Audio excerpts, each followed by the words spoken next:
မိတ်ဆွေများအားလုံးမင်္ဂလာပါရှင်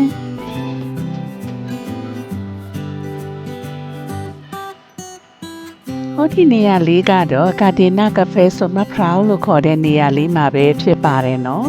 မြန်မာလူလွယ်ကူကူပြောမယ်ဆိုရင်တော့အုံချန်စားတောက်ဆိုင်ပေါ့နော်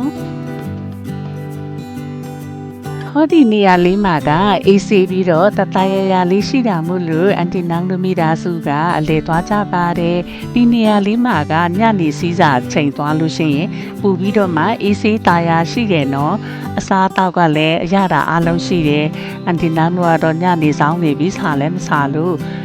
ဝင်လာပြီးမှမကောင်းဘူးဆိုမှငါချိုလေးပဲမှာပြီးစားလိုက်ပါတယ်ရတာအရင်ရှိပါတယ်တကယ်လည်းစားလို့ကောင်းတယ်နော်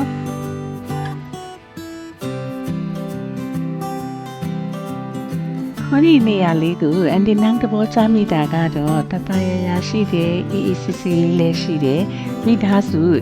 အေးအေးဆေးဆေးနဲ့အပန်းဖြေပြီးနားယူချင်တယ်ဆိုလို့ရှိရင်တော့ဟောဒီနေရာလေးကိုတွားဖို့တင်တော်တယ်လို့လည်းပြောပြရစီနော်ဘာဖြစ်လို့လဲဆိုတော့တကယ်ကို ECB နေလို့ကောင်းတဲ့နေရာလေးပါညနေဆောင်ဆိုလို့ရှိရင်ပူပြီးတော့မှတာရတယ်အေးဆေးတယ်နေကင်းစုံတော့နေပူတယ်ပေါ့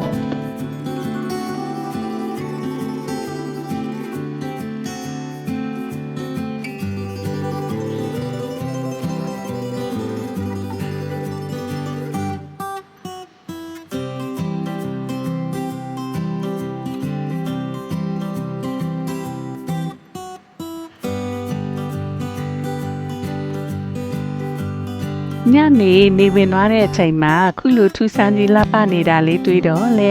အမတ်တရလေးဖြစ်နေရယူထားလိုက်ပါသေးတယ်နော်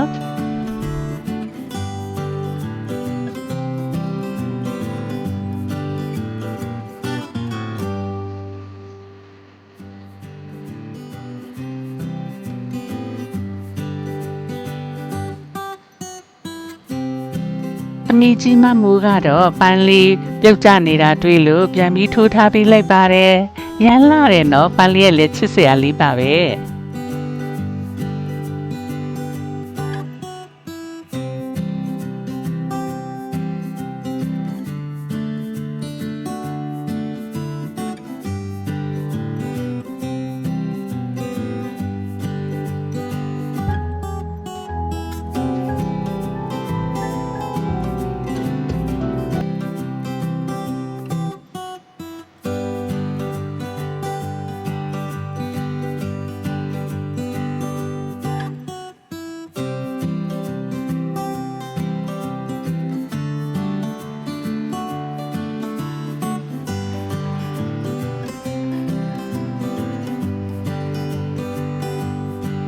ကြည့်ရှုအားပေးကြသူများအားလုံးကိုကျေးဇူးထူးတင်ပါတယ်ရှင်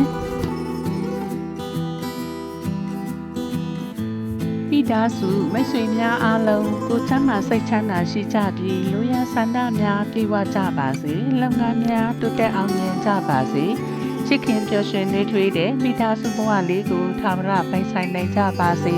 ကံရောဂါပိစုကြီးမှလည်းကင်းဝေးနိုင်ကြပါစေတဘာဝဘေးမှလည်းကင်းဝေးပြီးတာယာပျော်ရွှင်အေးချမ်းတဲ့နေ့လေးများစွာကိုထာဝရပိုင်ဆိုင်နိုင်ကြပါစေလို့အန်တီနာဆုတောင်းပေးလိုက်ပါတယ်နော်